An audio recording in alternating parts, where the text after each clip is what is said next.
আসসালামু আলাইকুম। এমন একটি ঘটনা শোনাবো।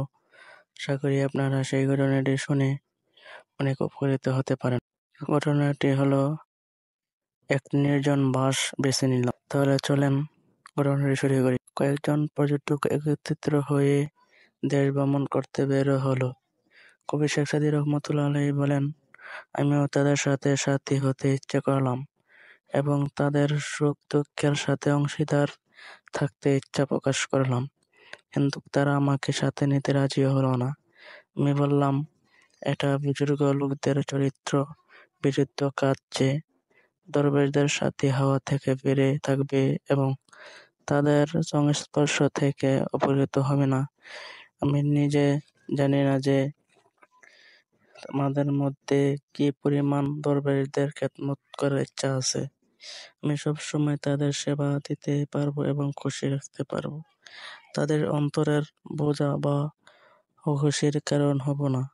কবি শেখ সাদী রহমতুল্লাহ আলাইহি বলেন, আমি যদিও পশুর ওপর সওয়ার না হই, তথাপি আমি তার লাগাম টানতে পারব।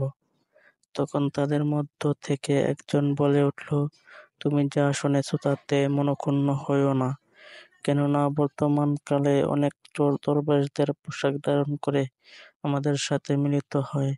অন্য মানুষ কি জানবে যে পিরহানের নিচে কি লুকানো রয়েছে? লেখক জানেন যে পত্রের মধ্যে কি নিহিত আছে। এ কথায় দরবেশগণ বুঝতে পারলেন যে তাদের কোনো আশঙ্কা নেই। অতএব বেশি কথায় ব্যয় না করে আমাকে সাথে নিতে রাজি হলো। আরেক ব্যক্তি সাধারণত বাহ্যিক অবস্থায় ধুলাবালি মাখা ছিন্ন ভিন্ন নেকড়া পরিধানকারী হয়ে থাকে। যখন মানুষের মধ্যে বাস করে তখন এমন অবস্থায় থাকে। তুমি নেক আমল করতে চেষ্টা করো এবং যা ইচ্ছা পরিধান করতে পারো। মাথায় টুপি পরিধান করো এবং কাঁধে বিদ্যা রাখো।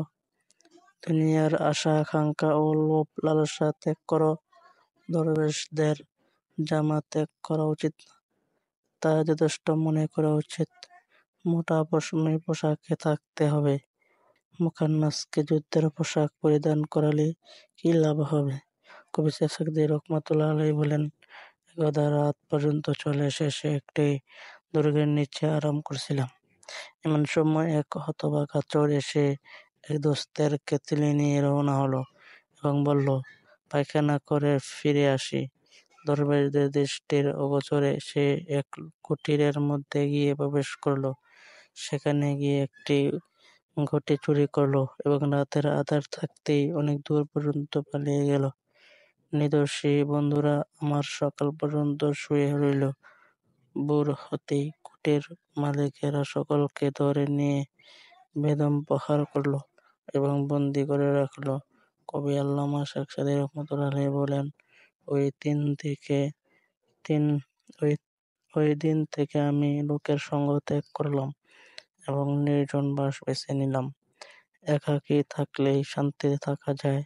কবি শেখ সাদী রহমতুল্লাহ আলাইহি বলেন, আমি ওই দরবেশদের থেকে উপদেশ লাভ করতে বিমুখ হইনি, যদিও তাদের কাছ থেকে দূরে সরে গেলাম, কিন্তু উক্ত মাধ্যমে উপকৃত হলাম।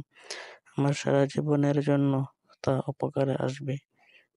আশা করি এই ঘটনাটি আপনারা সবাইকে শোনার সুযোগ করে দেবেন। আমার চ্যানেলটি সাবস্ক্রাইব করে আমার চ্যানেলের সাথেই থাকবেন। আপনাদেরকে ধন্যবাদ। আসসালামু আলাইকুম।